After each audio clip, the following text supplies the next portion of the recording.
Welcome to Footnotes. This is a new type of podcast where we're going to the places of composers, areas that have inspired them. I'm Richard Dove, and joining me on this journey is Stuart Millson, who is the Quarterly Review's classical music reviewer. Stuart, good morning. Good morning, Richard. So tell us, where are we now? Well, Richard, we are at Eynsford or Eynsford station, depending on how you say it. It's one of those scones or scones things, but we're at Eynsford station in North Kent, and we're almost at the head of the Darrant Valley, a beautiful pastoral valley that extends from Farningham down to Otford, so it's about 5 miles. And this beautiful expanse of North Kent English countryside might have fallen under the bulldozers and tarmac machines of the builders of the M25, but it didn't, and it's an intact piece of countryside. And it is here in 1925 that the composer Peter Warlock came to live with his friend E.J. Moeran, a fellow composer. And I thought it would be interesting to start at the station because Peter Warlock was very fond of late nights in London, and he would come back from town, the train would come in, and he'd arrange, in the days when there were station masters, for the station master to wake him up in the carriage so that he'd get out and walk back. I've just noticed that it says, just below tickets, it says station master. There's a sign still there. Well, that's one relic of the past. It's survived like the Shoreham Valley has. Yeah. But Warlock was somebody who was a true escapist. His interests were always outside of the present. He was interested in Elizabethan music, for example.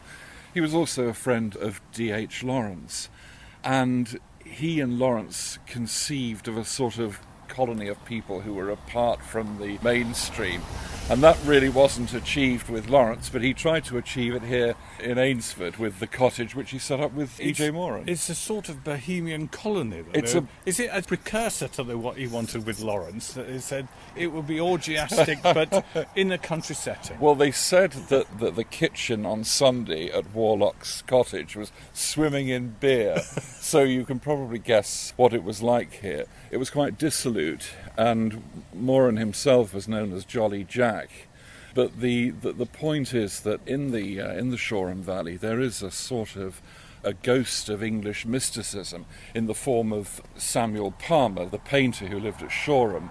He and his followers used to dress up in medieval costume and reenact the rituals of the past, and they wanted to live as medieval people. And to some extent, Warlock, with his interest in Tudor and Elizabethan music and the music of the past, he was a 1920s equivalent almost of Samuel Palmer the painter. So there's an interesting echo there. Yes, well, why don't we walk into the village then and find this place of ill repute? Let's do it. Let's follow the trail. Well, we've walked down from the station, Stuart, and we saw the railway inn, a plaque and a house. So they had a watering hole when Peter got off the train, yes, or was woken up and got off the train and stumbled down the high street into Eynsford, and we're outside the house. And there's a lovely plaque here put up by the Dartford Rural District Arts Council. In 1969, Peter Warlock and E.J. Moeran, composers, lived here 1925 to 1928. And there's a pub over the road, which we know they were frequenters of. It would be a life support system. Life support system. What did he compose when he was here? Do we know that? Well, it was a profitable time for the composer, and the most famous of his pieces is the suite called Capriole. It's a suite of ancient dances which Warlock arranged from a 16th century manuscript. And it's called Capriole Suite because it's all about how a lawyer called Capriole was taught how to dance. So the period certainly here would have attracted many other composers and people from the arts who would congregate in the cottage and in the village. And much of Warlock's music was inspired by music out of his time. It was all music of the distant past. But we've been talking about Peter Warlock. That's not his name, No, is it's it? not. No. No. Peter Warlock is a pseudonym. It's an assumed name. The point of calling himself Peter Warlock was to escape the conventional persona of Philip Heseltine, which was his true name. That's nothing to do with the Inland Revenue or anything like that. No, I don't think so. He wanted to escape from a conventional mode of living and identity, and assuming the name Warlock would accentuate that slightly sinister side of his character, because he was very interested in the occult. He was very drawn towards Celtic mythology and the marginalia of culture. So Warlock became an almost sinister figure. But that wasn't the only name that he used. He actually wrote under the name of Rab Nulas, which is saloon bar backwards. So it could have been over in the Castle Hotel or the Five Bells. They might have known him as Rab Nulas. Rab Nulas, yes. Oh, you'll be wanting that Philip Heseltine. No, he's not been in here, love. No. But there was another person who lived here who was called Hal Collins. He was actually part Maori, would you believe? Right. Who had an ancestor who was a cannibal. And Hal Collins was an interesting figure. He had some musical ideas of his own. And in Michael Trenn's definitive book from the mid-80s called The Music Makers, all about the English musical renaissance, he mentions Hal Collins, who boasted a cannibal grandmother, who was an interesting man in his own right, an effective artist, as his woodcuts show, and he was a self-taught musician who was interested in setting parts of Tristram Shandy. The possibilities at this cottage, the cultural horizons, were actually very wide. This is a creative hub. It's a modern media centre, isn't it? It in the is. 3 back bedrooms, there are 3 composers active. It's an interesting little place. There's a rickety window at the front. It's a very traditional sort of North Kent brick cottage. It looks as though the original windows are there.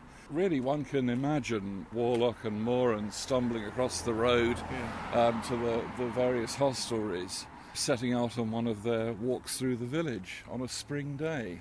Now, the village still has a ford. Yes. The River Darenth goes through it. Yes. Let's go over there and admire the view and imagine it from the point of view of the composers. Let's do that.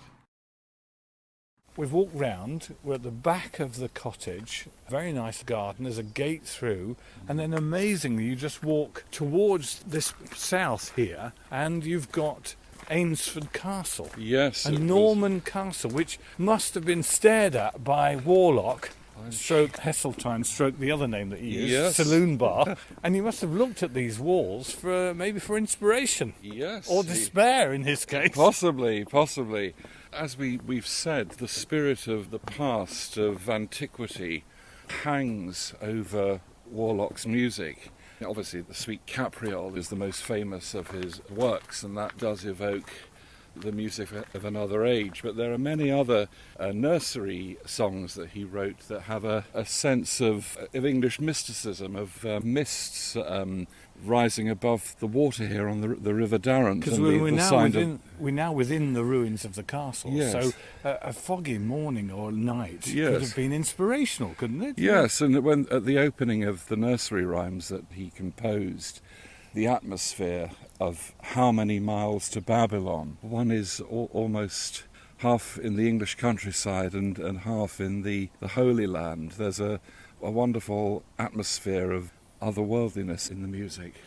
We haven't mentioned much about E.J. Moeran, who was an equally distinguished composer. Oh, he was, yes. And did his work, was it reflected in the landscape? Do you think he was inspired by this Kentish landscape as Warlock was or not? I think he probably was inspired by all English and indeed Irish settings, because he ended his days in Ireland. He was very influenced, Moeran, by the North Norfolk landscape and coastal landscape.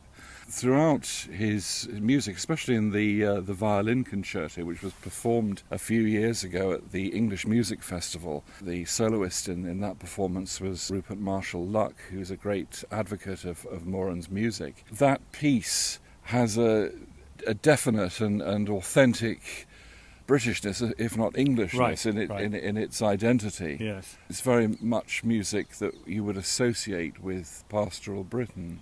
And here we look on pastoral Britain. We do indeed. With a Norman castle. On Saxon foundations. Yes, yes. And there's still quite a lot of the castle left, and the valley itself, had it been lost to the motorway builders, it would have been an environmental tragedy and disaster.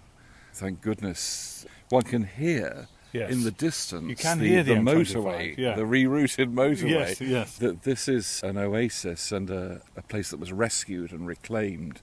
And there's a heron flying over the trees there. It's a beautiful, clear river, and at Shoreham, we're in fact Warlock associated with the Shoreham Dramatic Society, and there's a very good photograph that exists of the Shoreham Dramatic Society, all dressed as characters from Robin Hood, or so it looks, and Warlock is on one side with a tankard and Moeran is on the other side with a tankard. So I think that the whole atmosphere here of a world apart and a world in the past greatly attracted the two composers. Let's go down to the centre of the village. After the two pubs, there's another one, I think, that they could call in on, wouldn't they, at some point? It's not open at the moment, though, which is a great disadvantage. Yeah.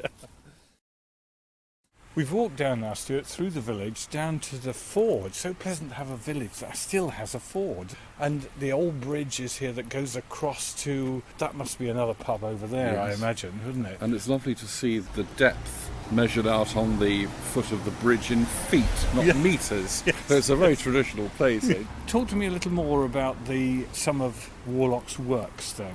We've mentioned the Capriole. Yeah. And perhaps it might be useful to have a little listen to that now.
Despite the despair, there's one piece of music that you want to talk about that really does underline the melancholia of Warlock. The interesting thing about Warlock is that there were no symphonies, no operas, nothing grand, anything like that. It was all miniaturist. It was all quite small scale. The longest work that he wrote was The Curlew, which was a setting of W.B. Yeats.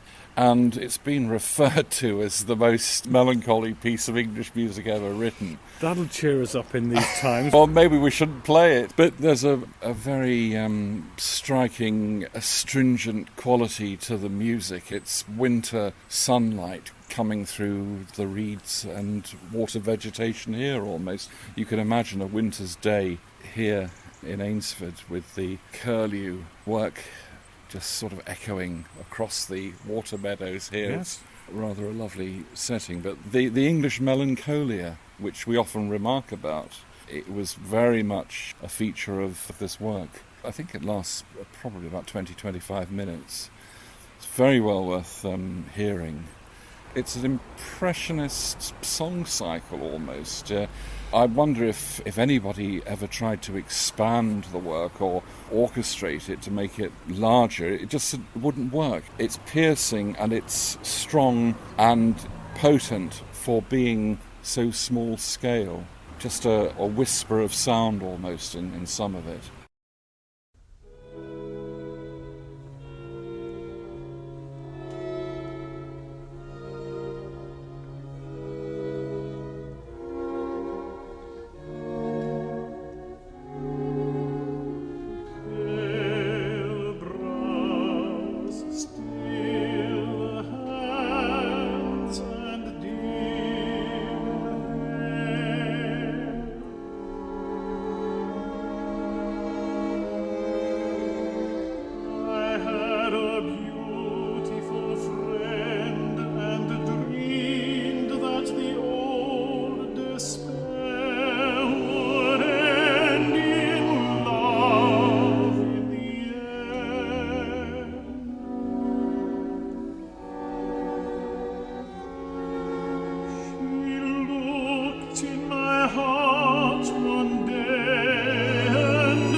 You talk of small scale.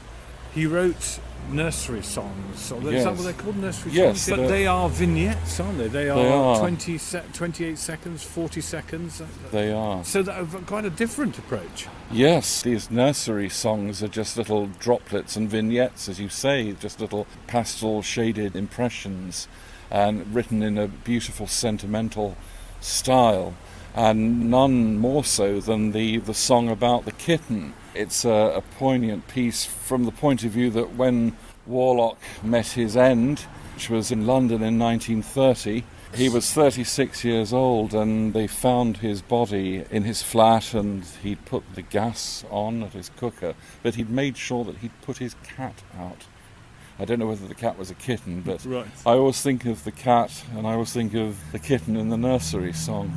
So to remind us of Peter Warlock and his works, perhaps it's very appropriate that we close with that piece, a very short piece. And it's from the nursery songs, which are all delightful and very sentimental. Oh, my kitten, and oh, my kitten, my dear, such a sweet path as this, there is not far nor near. Here we go up, up, up. Here we go down, down, down. Here we go backwards and forwards, and here we go round, round, round. Oh, my kitten, and oh, my kitten, my dearie, such a sweet path as this, there is not far nor near. Here we go up, up, up. Here we go down, down, down. Here we go backwards and forwards, and here we go round, round, round. Join Stuart, Millson and I on another journey. We may be in Essex next time, looking at Holst. But for now, thank you for listening. Thank you.